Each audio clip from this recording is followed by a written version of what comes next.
পৌরাণিক উপাখ্যান।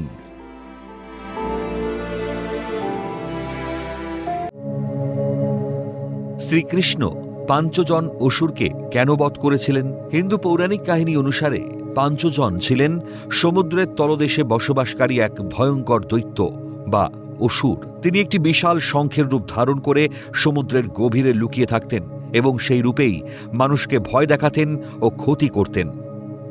পৌরাণিক কাহিনী, হরিবংশ ও ভাগবত পুরাণ অনুযায়ী পাঞ্চজন অসুর কর্তৃক গুরু সন্দীপনী মুনির পুত্র পূর্ণদত্তকে অপহরণ করার কোনো নির্দিষ্ট ব্যক্তিগত শত্রুতা বা রাজনৈতিক উদ্দেশ্য ছিল না।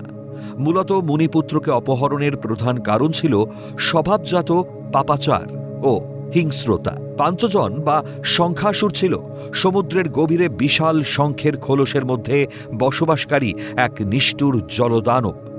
নিরীহ মানুষ, সাধু সন্ন্যাসী এবং প্রভাস তীর্থে স্নান করতে আসা পুণ্যার্থীদের গ্রাস করা বা কষ্ট দেওয়াই ছিল তার সহজাত রাক্ষসের স্বভাব। পুরুরদত্ত যখন সমুদ্র তীরে স্নান করছিলেন তখন পাঞ্চজন তাকে সহজ শিকার হিসেবে অপহরণ করে গিলে ফেলে।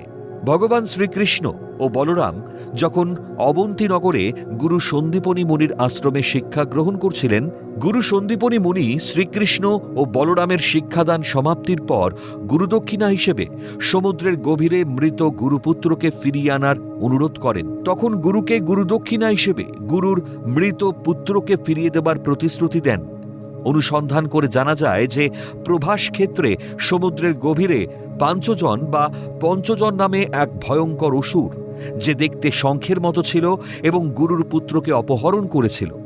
শ্রীকৃষ্ণ সমুদ্রের তলদেশে সেই অসুরের গুহায় প্রবেশ করেন এবং তার সাথে ভয়ানক যুদ্ধে লিপ্ত হন। অবশেষে তিনি পাঞ্চজন অসুরকে তার পেট চিরে ফেলে বধ করেন, কিন্তু সেখানে গুরুপুত্রের সন্ধান না পেয়ে তিনি যমপুরীতে গিয়ে যমরাজের কাছ থেকে গুরুপুত্রকে উদ্ধার করে গুরুর হাতে তুলে দেন। অসুরকে বধ করার পর তার দেহাবশেষ বা খোলসটি থেকে যায়। সেই দৈত্যাকার খোলস বা শঙ্খটি শ্রীকৃষ্ণ নিজের কাছে নিয়ে আসেন এবং এই অসুরের নামানুসারেই সেই দিব্য শঙ্খের নাম রাখা হয় পাঞ্চজন্য।